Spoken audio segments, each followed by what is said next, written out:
Pretend that you walk in a room and no one notices. You tell a joke and no one laughs. You sell a product no one buys. You share an idea, no one cares. You cast a vision and no one follows. What words come to mind? How would that feel to you? I think it's one of the worst, if not the worst, of human experiences is to feel like you are insignificant. Let's say I'm in a meeting and I feel insignificant. I would probably ask myself, why am I in this meeting? If I'm in a relationship and I felt insignificant, I'd be like, why am I in this relationship? If I was at work feeling insignificant, I'd say, why do I work here? Unfortunately, too many people walk around life feeling insignificant, wondering what their purpose is, or even worse, why they're on this earth. So the brain uses narrative as a construct of reality. And so the story that we tell ourselves is how we interpret the world. And so the best way to understand narrative is to... Rene, thanks for joining me today. Thanks for having me on here. It's a pleasure to be here. Yeah, this is great. I always love anybody that talks about leadership and influence. I remember John Maxwell defining leadership as influence all the time, and as one of those leadership gurus that everybody's read one of his 110 books that exist out there. But it's so great to see people like yourself out there teaching, building the gap. What drove you to create the Amplify system? You know, the process was literally a journey that I went on through myself. And in fact, almost everything that I talk about is the journey that I went on to learn something. So if my sales training was replicating exactly the journey that I went on to learn sales, and speaking is the same thing. And for me, I knew that I wanted to be a speaker.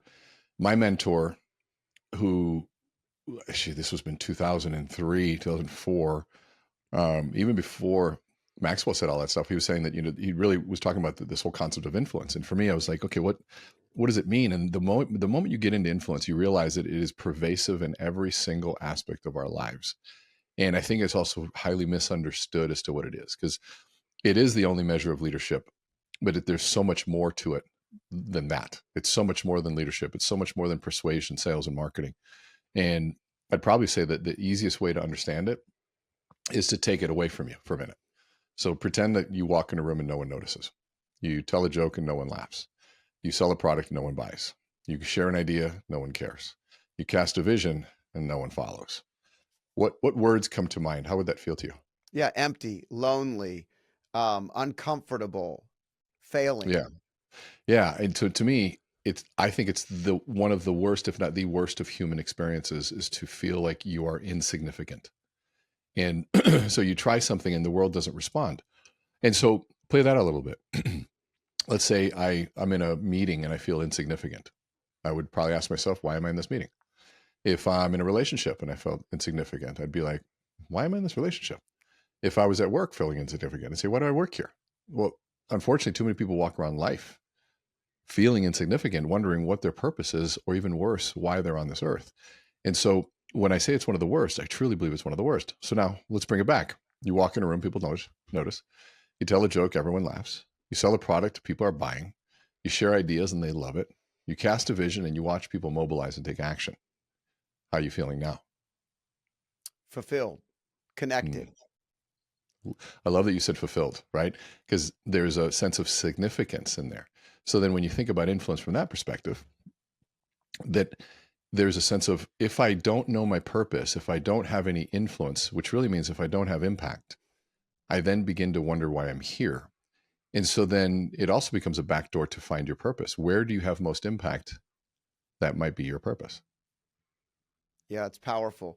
I think it's great. I was having a conversation with a friend's daughter, really my niece, who's grown up with us, and we're having this great conversation about college.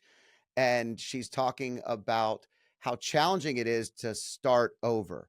You go to a new environment, and she's describing the very things that you're talking about, because you leave your home, you go into a new environment, and you start from scratch, and you're just trying to be noticed. But if you're when you're new to this, or you're not an extrovert, it's very challenging for some of these young people to get out there and do it. And I was explaining to her ways to create influence, or giving her ideas of how to create the environment that she needed to be in, to have some of the good wins that she needed. And it was just a really interesting conversation. But when I heard you say that, that's all I could think about is how challenging that would be. Or in an Yeah. office, the same thing. It's interesting is that a lot of times we think influence is an offensive strategy. What do I say to capture attention? Which it is. Attention's a huge thing, and then getting you to act on it. But sometimes influence is listening. Sometimes it's asking questions. And let's say a student, let's say that a student was in the middle of a lot of executives and trying to network their way through. That's not the time for them to try to stand out as an expert. It would be a time to stand out as an inquisitive young soul in the room that's really that's coachable and willing to work hard and bring fresh approaches. And that's so much more influential than that person trying to pretend like they have answers. There's a great meme out there that says, Lord, give me the courage of a 25-year-old life coach. It's like, well, it's probably not the time to be a life coach at 25 yet, right? Let's go get some experience and learn. And some of the most influential people are the ones that ask me questions. Well, I think when we start talking about purpose and impact, it's always really interesting to me because when you really start to apply your unique ability into an area that you're changing lives, Yeah. and even if it's one life at a time, it's impactful, and you feel this fulfillment like we talked about earlier, and it's something you want to repeat. It becomes scalable. And Yeah. the more you do it, the more you build on it. And I think what you're talking about is building that confidence to make that repeatable, to build it into something where you feel that every day. And that's where that fulfillment, that purpose, that significance really comes in. Yeah. I love that too. I agree with you because I think and I think people need to start rethinking the sequence of confidence. And I'll do it when I have more confidence. And it's like, well, I don't think it works that way. I think confidence has never been a precursor to learning something new. In fact, I have to go through that fire of awkwardness and of insecurity or just stress and failure to be able to then succeed one time. And then life comes around and says, here you go, Renee, here's an ounce of confidence. Take that and invest that in next time. And then by the time you keep going, you're courageously pushing through. By the time you have all the confidence you need, you don't need it anymore because you've already been doing it. And so then confidence becomes almost irrelevant at that point. And it becomes just who you are. But I think that if we can reframe where confidence and the role that confidence plays, and if we can sort of learn to get rid of the need for it prior to beginning, so much more will get done. Yeah, what you're defining is movement, right? I mean, Mm, with movement comes success. And the more we stagnate and think about what we need to be doing, the less we're acting. And if we're not acting and we're not moving, then we're not actually creating anything of significance. And so, if how many people say, I want to be a better golfer and then never go golf? yeah. And at the end of the day, it's just like everything else. We have to actually be out there hacking away, learning. And then you go from the spoken confidence to carrying confidence, where it like radiates through you, right? Mm, When you mm, know something, you radiate it, right? It doesn't have to be told, doesn't have to be spoken. But I think people do go through a little bit of a it's the difference between sales and marketing to me.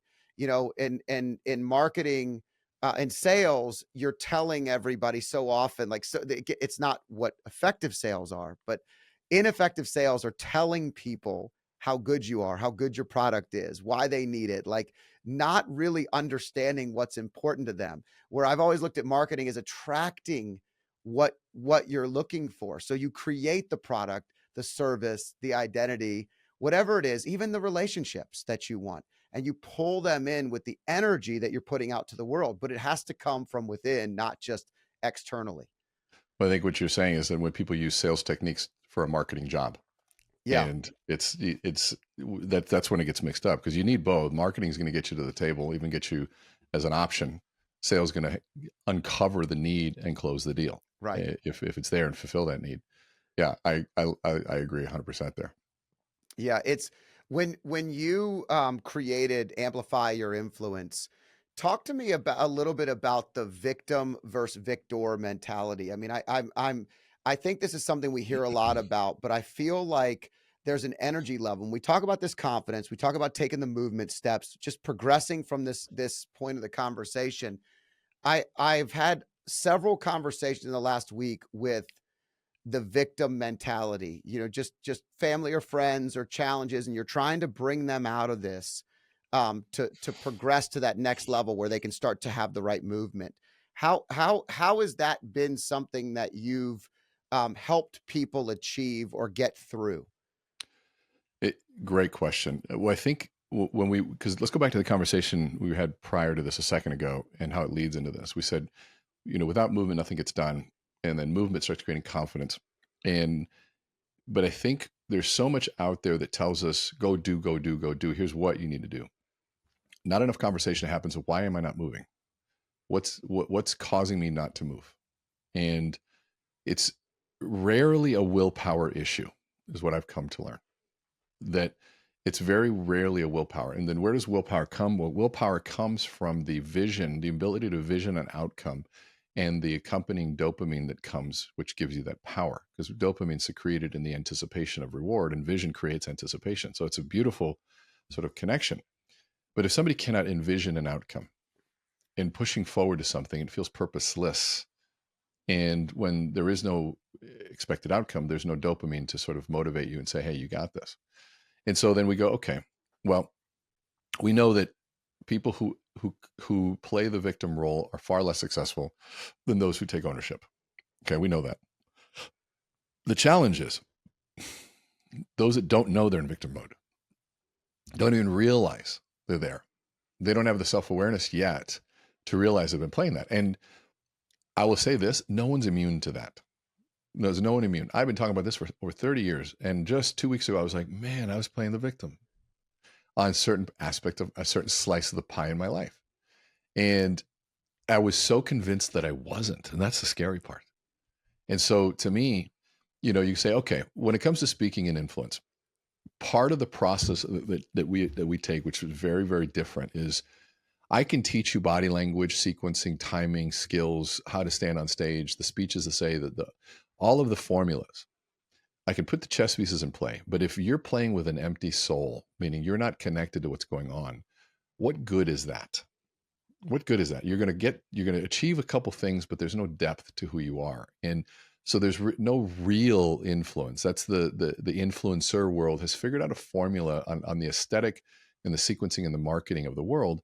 But I can't tell you how many quote unquote influencers I work with to get on stage and just cannot get a stage presence because there's no editing in a live stage. You have what you are is what you are. And so then we go, okay, so the victim versus the victor. Let's take one more deeper look at that. Part of the process, I think, of leadership and that growth through the leadership process is self-reflection and contemplation of what my life has taught me. Well, the one thing I know every human has in common is suffering, difficulty, and adversity. Not everybody has success in massive ways, but we've all struggled with something. And we go, okay, and some of us have struggled and have even larger or bigger tragedies than others, but everything's relative. So that's why comparison really does nothing, unless you want to get perspective, which helps. But we say, okay, let's take a look at how do we look at life as it happened to me? Instead, seeing it, how does it happen for me? Which comes from an idea called amor fati or amor fati. And amor means love, fati means fate. And so when you look at amor fati, you look at the love of one's life or the acceptance of life as it is, not as you wish it would have been. And so what does that mean? It means it says, okay, do you love who you are currently? And most people will say, if they're going through some level of training, yes. I said, wonderful. Then by definition, you have to love the formula that created who you are. And that includes the tragedies. That includes the abuses, the whatever you want to, the horrible parts of you are part of the formula that created you. And the biggest rationale for amor fati is you can't change the past. So why not find a way to love it? And if you can love it, take ownership. There is no victim in that. There's a thank God I got cut from my basketball team because it got me into sales. Thank God fill in the blank because it created fill in the blank. And even though it was hard and somebody may have died, you may have lost somebody, you hurt somebody greatly. Thank God for the lesson because it gave me the compassion, the empathy, whatever the blank is there. And it's not that you wish it on someone, but you at least go back and embrace it as it is. Yeah, there's a gratitude that you have for the experience. Yeah. There's lots of things I look at in my life and in my career that I went through an exercise I've talked about a lot when I wrote my book. Part of the initial brainstorming strategy was to think of all the times I failed. And, I wrote down a bunch of ideas, and then I came home and I asked my wife, and she gave me like 7 more additional things. And I started laughing because I had forgotten them. And when I looked at them, I genuinely looked at all of them as value adds to my life, things that had gotten me where I am today. And they, at the time, they might have felt like complete and disruptive moments where, you don't know the path you're going on, or you don't know why you're in this space, almost like a scatter plot of life that seems like nothing is connected. Then you look Yeah. back and it was this linear line straight up to where you are today. And it's Yeah. it's really cool. But it is extremely valuable. I think a lot of children, as they grow up, look at their parents in a form of perfection. Like, you kind of grow up thinking your parents are supposed to be like um the person to guide you, which they are, but you look at them in the eyes of perfection a lot of times, right? And then you realize as you get older and you become a parent that they were as imperfect as you are, that Yeah. they're failing continuously, that they're doing the best they can. Yeah. And the big lessons that they provided are the things, the rocks you hang on to, and some of the things that you might want to discard, they probably want to discard as well. And to your point, how we look back on those items, it just is what it is. So we should be building it to a level where we can actually build off of it, and it's for us, not against us. Absolutely. And what a beautiful revelation to have when you finally realized that person that spited you was just doing the best they could at the time that they could. And I've come to find that there are very few evil people in this world because everybody in their minds feels right about what they're doing. And so, and everybody's right in their own mind. But when you look at that, so it's very few evil intentional acts, but a lot of evil outcomes and horrible outcomes of things. I've had good intention and done horrible things to people. And so it's to me, I love how you said that, because you have to take a look back. And I imagine that scatter plot, if you were to look at a scatter plot of data that trends upwards, but you were to zoom in so far, all you see is the scatter. You need to zoom out to look at the perspective that over time there's a trend, that it is moving, and life is a sloppy movement up. And it's, as long as it's moving up, we're good, right? There's a sloppiness to it, and there's an imperfection that goes in and out. But it's like looking at the stock market too closely. You got to zoom up. Hold on a second. Even housing, hold on, over 90 years, it's been pretty good. It's the exact analogy I was thinking of when I got into finance. They gave us this American funds ICA chart, is what it would called. It was the Investment Company of America, and American Funds, the mutual fund company, had created a mountain chart that went back all the way to 19 whatever, or early 1900s, or 1920, or whatever the number was. I think it was actually the early 1900s. And it was a mountain chart that goes all the way to the date that you're living in. And Mm, over a 24-year career, 23-year career, the mountain chart has had years like 99 through 2002, or 2008 and 2009, where yeah, people just went completely belly up in so many industries. But if you zoom out, like you're saying, and you look at the mountain chart, it just rides its way up, because you're either growing or dying. yeah, And companies have to grow to stay alive, and they can't do anything other than that. If they're just stagnating, they will die eventually. So it's just a really interesting dynamic, and it was always something to help you focus on the big picture versus the small, yeah, because life's challenges. The one other analogy I think is cool is that um, I would, years and years ago, I would run these events, and I would have couples in the room, and we'd be talking about long term um, commitment, right? And I would say, how many people are married in here for 10 years? And I'd have them stand up. And if they were married 10 years or more, go all the way up 10, 20, 30, 40. We get to like 60, wow, and there'd be like two couples standing up. And at the end, I'd have everybody sit down, 65 years, whatever the max was. And I'd have people sit down, and I would ask them during those years, 65 years, how many of those years were challenging? and or how many days were challenging, and they would say, oh, we had years that were challenging, and I'd say, years? Yeah, one lady was like, 3 years were just awful, but we made it through. And I said, how do you feel about those 3 years today?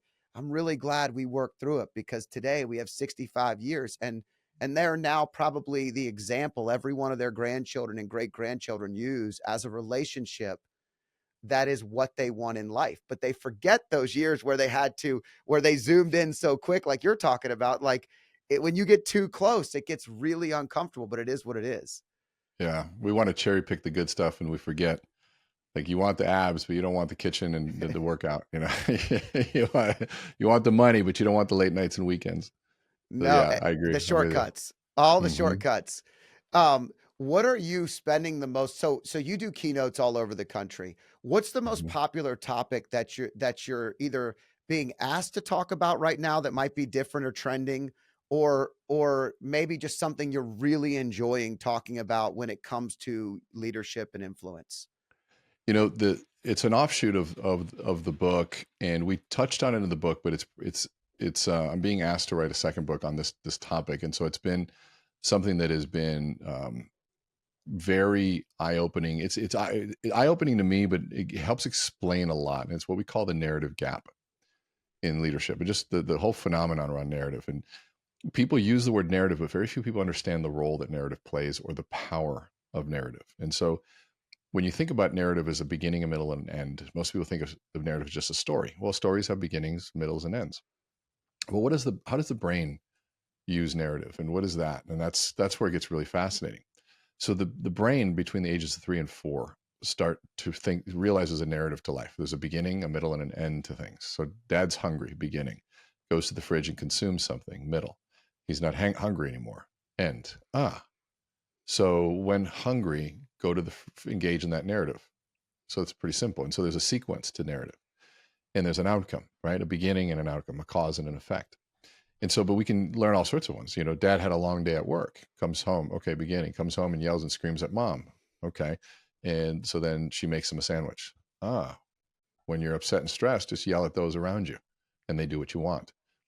And imagine that narrative sort of playing out as a kid into adulthood. And so there's all sorts of positive and negative narratives. When sad, eat, right? That's another one. Some Yeah. people, when sad, don't eat, you know. And so there's all sorts of things. When sad, go spend. And that's another narrative. So the brain uses narrative as a construct of reality. And so the story that we tell ourselves is how we interpret the world. And so the the best way to understand narrative is to, do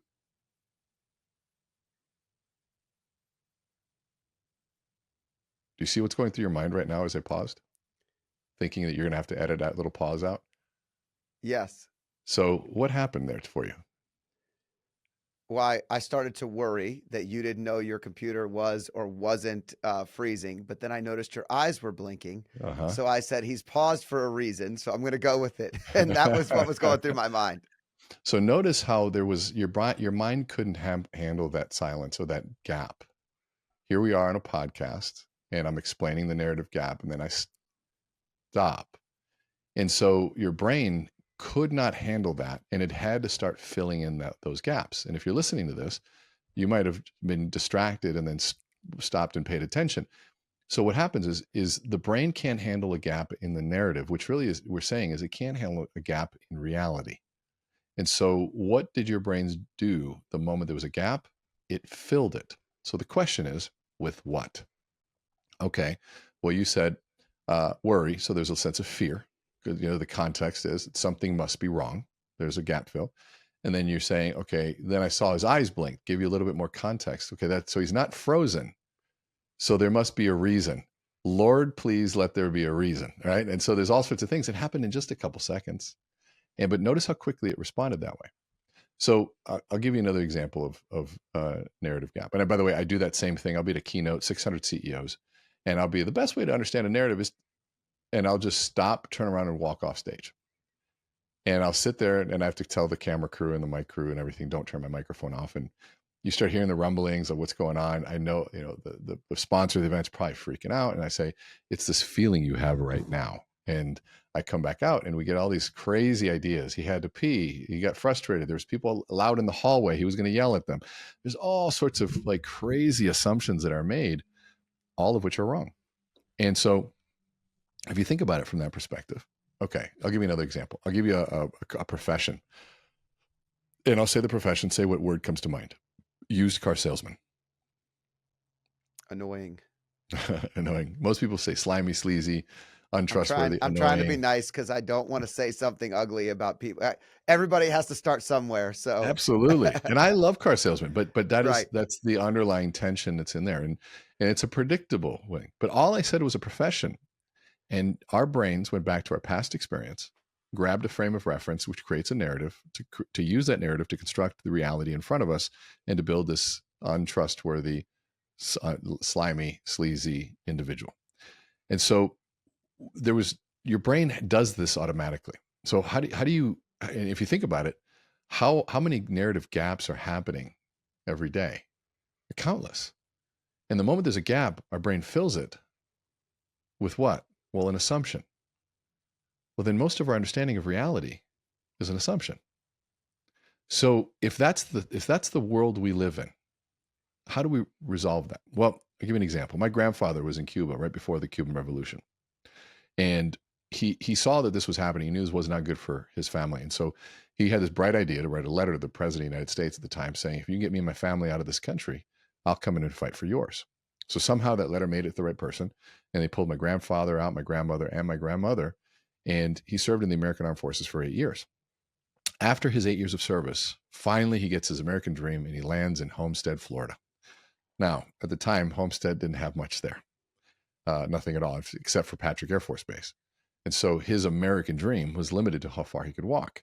But there was somebody who believed in my grandfather, saw what he did for this country, and got him into an older vehicle. And that older vehicle allowed him to extend his reach by 25, 50, sometimes even 100 miles, changing his ability to earn income and forever affecting the trajectory of his life, my mother's life, and ultimately my life. And that person who believed in my grandfather was a used car salesman. So now, were there any negative thoughts about this person? No. Not at all. So the question is why? Well, if I can provide the narrative first, or what I call claim the frame, and you buy into that frame, then we both use the same narrative to construct reality together, assuming that this is not some sleazy person. So I've preempted the brain going to a past frame of reference, and we used the current one that I provided. This is the case for why storytelling is so ridiculously powerful, because if you do it well, you are shifting, controlling, if not managing, the narrative, which really manages reality for people. Yeah, it's great. We do this in M&A all the time. So in my world, the average age of a financial advisor is 62 years old. They have no step down, no succession plan.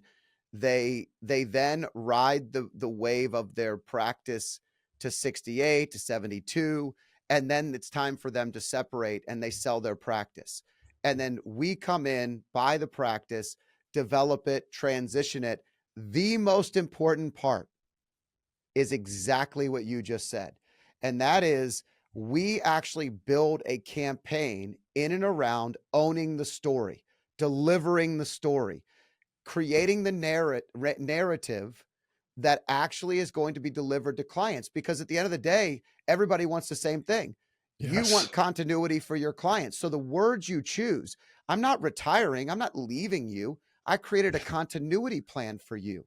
Love it. It was as important to me to make sure that I did what I helped you do for your family as it is to you. It's that important to me. And so I've actually laid out a plan to make sure that the next generation and your plan stays the same. And here's how I'm going to do this. I've partnered with this company. Love I've researched for years. Like, you own the narrative, and Yes. we meet the team. So we introduce all the team members. When you start looking at how we own that narrative, we've had to reframe it, because let me tell you what everybody thinks. You sold your company, you're a scumbag, and Yep. you You just took wanted it for money. everything for what it was worth. And that's not even true. At the end of the Yeah. day, what they did was they protected all their clients. Yeah. And it's a perfect example of what you just described. And I love it. when It's so good. we get into competitions with other companies, they're all about the transaction. So all they do is talk about the money. Oh, we'll up the charge. We'll up the cost. And I'm like, hey, can I tell you how much time are they spending on owning your story? How much Yeah. time, how much time have you spent understanding how your client experience is going to be? And so when you reframe it, you think about your grandfather coming to this country with an American dream and a used car salesperson believing in them. Quite frankly, all of us probably have had somebody early on in our lives that believed in us, that had an obscure or different job that wouldn't be otherwise deemed as the most successful career in the world. And it Yeah. starts with one person believing in you, though. Amen to that. By the way, bravo on that, and bravo for M&A to be looking at the reality of the communication process in there. I mean, that shows your sophistication. It shows your experience in the realities of what happens after the merger and acquisition is done. People have to still work together, and if you can get out in front of that, I guarantee you enterprise value has gone through the roof and has been preserved through the process, which is huge. We give another example where we say, okay, let's play this out, that we're all work for the same company and our CEO doesn't show up. And one person says, oh, John didn't show up again. He's out probably buying another yacht. I don't know how many yachts he needs. Okay, there's one. And somebody over on the other side says, wait, he didn't show up. Let me call and see if he's okay. Two completely separate, same scenario, two different narratives constructing two coexisting realities, both of which have to deal with, and both of which will drive behavior, ending up in driving results. So the question is why did they have two different ones? Because that's the next question. Okay, why? And we say, okay, well, maybe that person that said, because one had greed in a yacht and the other one empathy and concern. So why did greed in a yacht say that? Well, maybe they had a past experience with this person trying to negotiate, and they said, we didn't have the budget, but then next week he's on his yacht taking selfies. Okay, that would make sense. Yeah, but why did the person go to empathy and concern? Well, maybe they knew John's story. John's daughter was in the hospital. And because John's daughter was in the hospital, he said, I'm going to swing by, check on her, and I'll be there after the meeting. He didn't show up. Something may have been wrong. Both of which are pulling from past experiences, but one is pulling from their own experience. The other one is pulling from the leader's experience and the leader's story. This is the case that I make I actually wrote this article for Chief Executive Magazine saying this is why leaders need to share their story. And it's also the underlying cause for the Great Resignation, is that leaders weren't sharing their stories. So there was all these narrative gaps. And then you have a pandemic where people aren't in the same room anymore, no gatherings, none of that stuff. Well, they're left to their own devices. Add to that negativity bias and past experiences. And if you had one that's going to inform, any past experience informs our current reality. And so we have to be able to go back and either reclaim that narrative, that frame, or we're at the mercy of whatever they feel at the moment. Yeah, to that point, it's really interesting in leading our company through COVID and the 2020 challenges. One of the things that we decided to do was I started doing a Monday morning water cooler. We call it the Monday morning huddle, and it was everybody joined via Zoom. The headquarters office, there might be 10 or 15 people in one office, and the reason we did it was to build culture. So on Mondays, what we did was we spent the first 30 minutes of every morning just talking about life. Rene, tell me about what you got into this weekend. And in the first couple of weeks, you got to ask people. You're developing it. And some Crickets. weeks, some weeks it's challenging. We've been doing it for 5 straight years now, every Monday, and we follow it up on Fridays with wins and challenges. It's the same 30 minutes. It's the chance for a team to share who helped them, how they won. Guess what happens 95% of the time? 95% of the time, it's nothing about work. It's all personal. And everybody starts out by thinking it's a waste of time, but it's not a waste of time. You know why? Because every single time, to your point about the CEO, when Dawn doesn't show up to a meeting, they say, I hope Dawn's okay. Or I hope Bill's doing all right with all that snow he just got last week. I wonder how the kids are doing. They're laughing together, they're crying together, they believe in each other, and turnover is minuscule because you create a culture that's about all of us. And I shared the same way. I just shared this morning about my about both my sons being home, and my youngest son getting a flight but booking it with my wife and my assistant, so somehow he got first class and in the first seat of the plane. And I was joking about it and everybody was laughing, and I said, this is what happens when I'm not involved. And then Rene, my assistant, comes on and says, hey, Scott, it was $20 for the upgrade. It was a 50-minute flight. He's fine. And I started laughing. But we're sharing our stories. We're being authentic. And what that does, to your point, I'm just reiterating exactly what research is showing. And that is, it reframes the brain to think of the good thing. So if we're going to assume, can we assume noble intent? Or can we assume something positive? Because it's so much better for a company, for a work environment, and for life in general. Well, in that can we assume that? Yes, and we should. But what do you do in a world that doesn't? Right? And that's the leadership challenge. And the first challenge for a leader is to not judge the person. And the worst mistake they make is, well, they're just being negative. No, they're not. They're trying to survive. And we have to understand that, and you can't ever stop somebody from trying to survive. And that survival instinct is unconscious, and it happens through negativity bias. And so if you think about caveman days, caveman didn't wake up, oh, what a beautiful day out, man. Whew. Look at that beautiful sky. Family's good, and go harvest some food today. No, they probably woke up like scared. Well, where's the family? Okay, they're good. What was that noise over there? And you're walking through the woods and you hear something walking in the woods or a branch break. You're not going to go, I wonder what little critter that could be. You're probably going to assume the worst because you don't have that. And that assumption of the worst is negativity bias. And the outcome of that is survival. And so that's why CNN uses the term breaking news upwards of 400 times a day. A day. Why? Because it captures attention and it uses part of our neurological biases that we have. And I tell leaders, you need to be experts in all of the different biases that we have because they're not really negotiable. They are a functional part of the equation of the human experience. And to your point, if you can understand that, if we can get rid of the crapshoot, and what the story does is it creates safety. I'm okay believing this because and he's told me where we're headed. And if I feel psychologically safe, I'll buy into this. I don't have to create my own sort of plan to protect myself during this. There's the job of leadership. There's the job of change right there. If we can create that level of safety, and there's nothing better than story.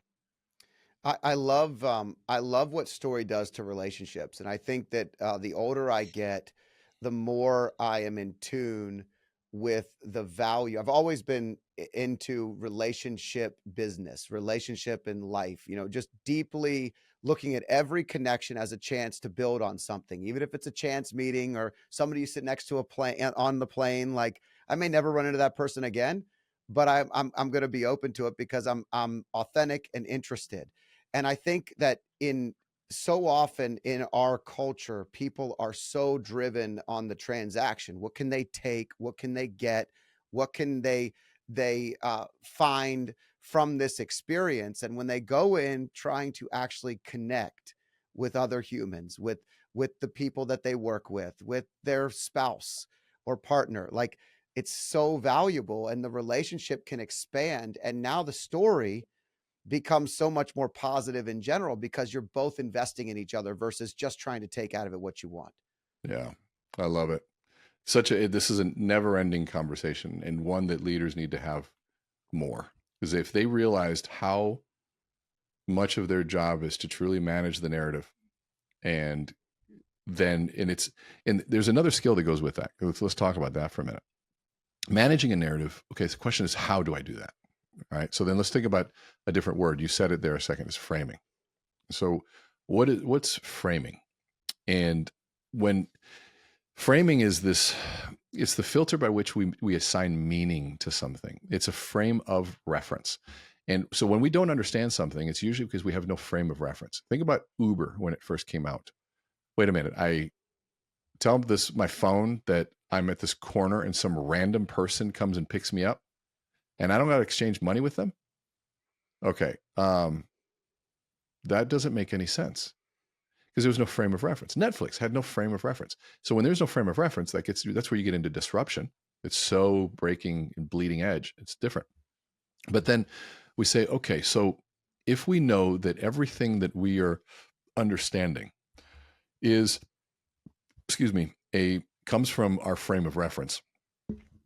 So then if I tell story can become the frame of what's going on. I'll give another example. So we had, we teach us the methodology in Amplify is called frame, message, tie down, that sequence. You set the frame, you deliver the message, and you tie it down. And a tie down answers the question of what this means to you. And so, but to understand that process, we have to have an influence objective. Where am I headed? What am I trying to do? What am I trying to achieve? And what do I need to happen here? And so then the frame, I'll give you an example of one of our clients was she's a PhD, MBA, was going to be interviewed for a president position within a $200 billion privately held company. And so very largest privately held company in the world. The interview is 9-10 hours. It's a long interview. It could be anywhere from 8 to 10 people in the room, and they drill her with questions. And so they said, "Can you help her get ready?" I said, "Yeah, let's do it." And so we had this individual, we sat him in a chair, put 3 chairs in front of them, and we started drilling them with questions. And the first question was, tell us something you're proud of. Now, my job, I step to the side and I watch sequencing, timing, facial expressions, all the things that I look for in the responses. And now she's a PhD, MBA, incredible presence. And she answered in the same way that most executives were taught, which was short, concise, and to the point. Tell us something you're proud of. She looks at us, she hitches her coat, she says, "I got straight A's my last year in school." And that was it. And of course, they gave feedback and they said, what about me? What was missing? Well, there was no frame. So I said, I just started framing her. I said, "Oh, so straight A's your last year in school, so you're a procrastinator? Are you going to procrastinate for us as well?" And she looks at me like I'm crazy. And I said, "Oh, I'm sorry. Did mommy and daddy pay for school so you didn't have to work that hard?" And now she literally has a tear running down her eye. And I said, "Janice, I didn't mean any of the words that I said." I said, "But you didn't give us any frame. So I have no idea what straight A's your last year in school means. But I do know it was important to you, wasn't it?" And she just nodded her head. And I said, "Why?" Took her a minute and a half to compose herself. And she looks at me and she says, "When you've been told you're stupid your entire life by adults, you tend to believe them. And something happened my last year in school where I looked myself in the mirror and I said, either I'm going to believe them forever or I'm going to do something about it. I did something about it." Now that's a totally different story because there's no gap because the frame is clear. And so when we looked at that, we redesigned the answer where we said, okay, well, let's begin with that. But then now we feel this emotional movement, which too many people confuse emotional movement with influence. It's not. It's like, did she influence you? Yeah. People are like, yeah. It's like, no. Because if you just leave it there, you're like, wow, that person's amazing. All right, who's next? Well, in a job interview, my influence objective is to get the job. I need them to say, she is the one that we need. So we have to add all 3 of those. Set the frame, deliver the message, answer the question, and then tie it down so it would sound like this. Tell us something you're proud of. Well, unfortunately, growing up, I was surrounded by a lot of adults who told me I wasn't real smart. And when adults speak to you that way, you tend to act that way. And I didn't do well in school. But something happened my last year in school where I looked myself in the mirror and I said, you know what? I'm either going to believe them forever or I'm going to do something about it. And I went out and got the help that I needed, put my nose to the grindstone, and I'm proud to tell you, message, I got straight A's my last year in school, tie down. Now I'm assuming, Steve, that if I do get a chance to work with you and your team, there's going to be times where we're going to be facing some pretty big challenges, maybe some seemingly insurmountable obstacles. But I promise you this, if I get a chance to be on your team, I'll be out there next to you, if not in front, overcoming those challenges, except this time for the same way I did in my own personal life, except this time for you and your team.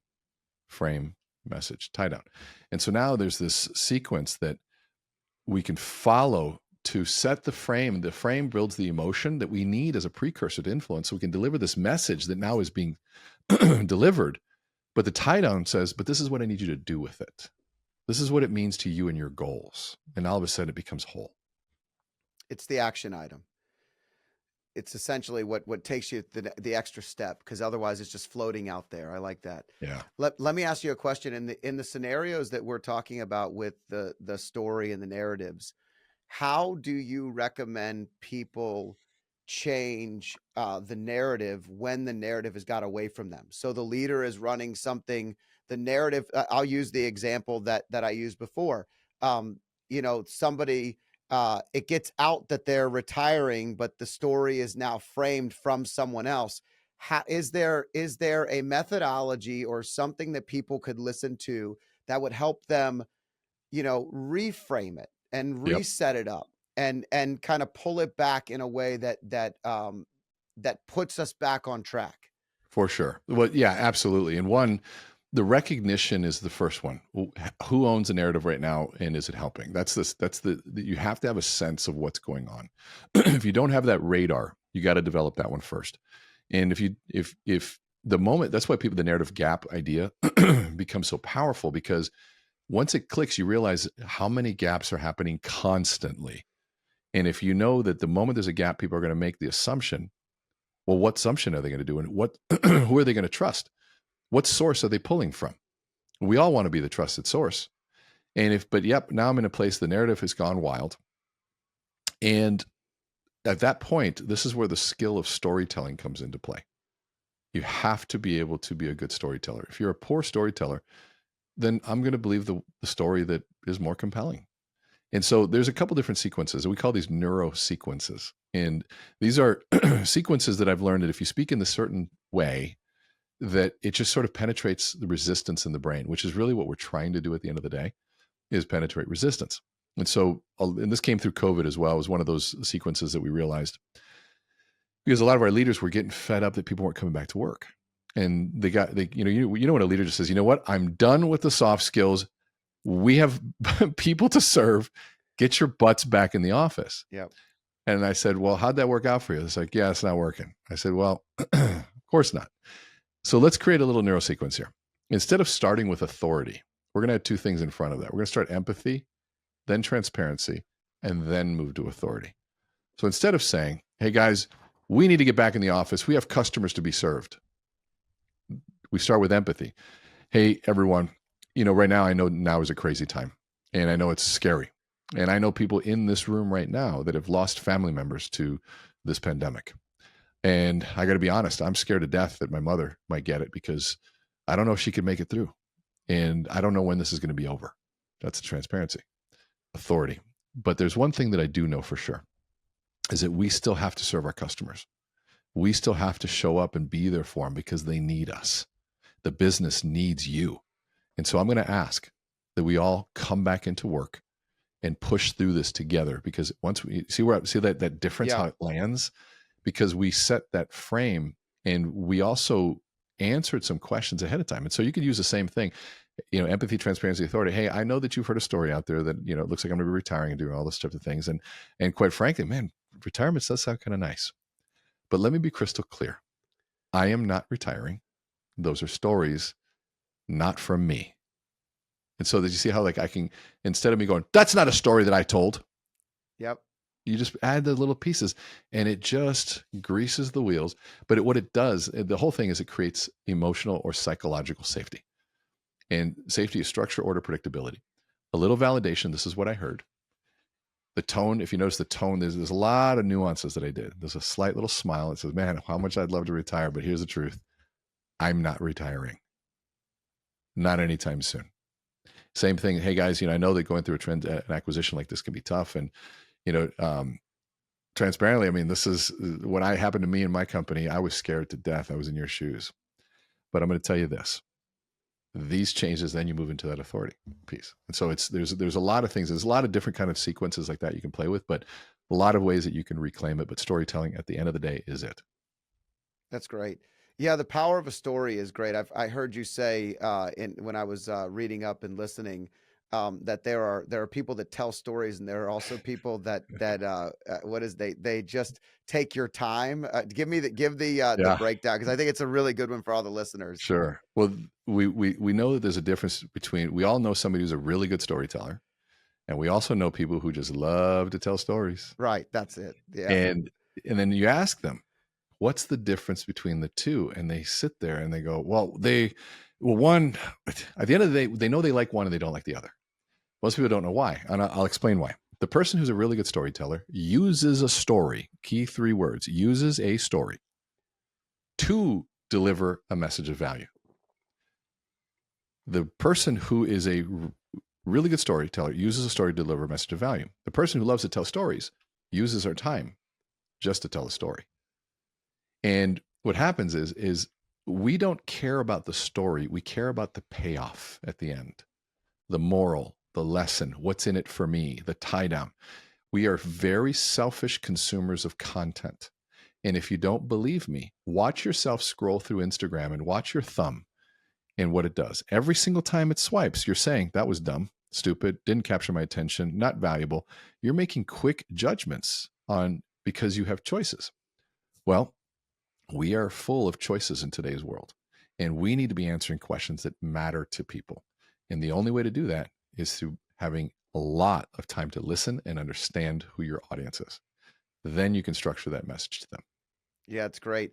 When you think about it, the storyteller is usually the person that's making it about you, Yeah. and the person stealing your time is just telling you about themselves. And that's usually what you feel is a wasted story. So I love it. Listen, Renee, it's been great talking with you. I think we could continue in perpetuity. You might have to do it another time just to Anytime. You pick let me back know. up. This was fun. Yeah, especially since you're doing another book, and I'd like you just to tell everybody, because you have coursework, you have we have the book, I have it right here, Amplify Your Influence, Transform How You Communicate and Lead by René Rodriguez. And this is a Wall Street Journal bestseller. It was voted 2022, I believe, best business book. So I don't remember by who, but I know that it was Summary.com. Summary.com. Yeah. And so this is very valuable. Where do they find you? How do they link up with you? Well, you can find me on LinkedIn. Instagram is at Learn with Rene, and Rene's Rene. You go to my website, meetrene.com, MEET. Don't do MEAT. In fact, I don't know where that'll take you, but I said that joke one time and somebody actually sent me the domain. They bought it for me. That was pretty funny. But yeah, meetrene.com. And we're on our Instagram, socials, TikTok, if it's still going to be around. We do a video a day. It's all educational. It's all based on this stuff. And so we want to be a source for micro learning and content. Our LinkedIn is gone through the roof. We're getting about 4 million impressions every 7 days right now on content and articles and things we're running. Not selling anything through those channels, just really trying to offer as much awareness around these ideas as possible. Well, it's great stuff, and it's stuff that can help every single person in their lives. Leadership, influence, the narratives and storytelling are all important topics, and I think we covered some cool stuff today, Renee. I'm grateful for your time and thankful that you had the energy to give it to me today, and I look forward to connecting in the future. Thanks for being on the show today. Likewise, and absolute great conversation. I loved it, and looking forward to doing it again. I hope you enjoyed this podcast. If you liked it, there's more where this one came from. Click here and enjoy some more.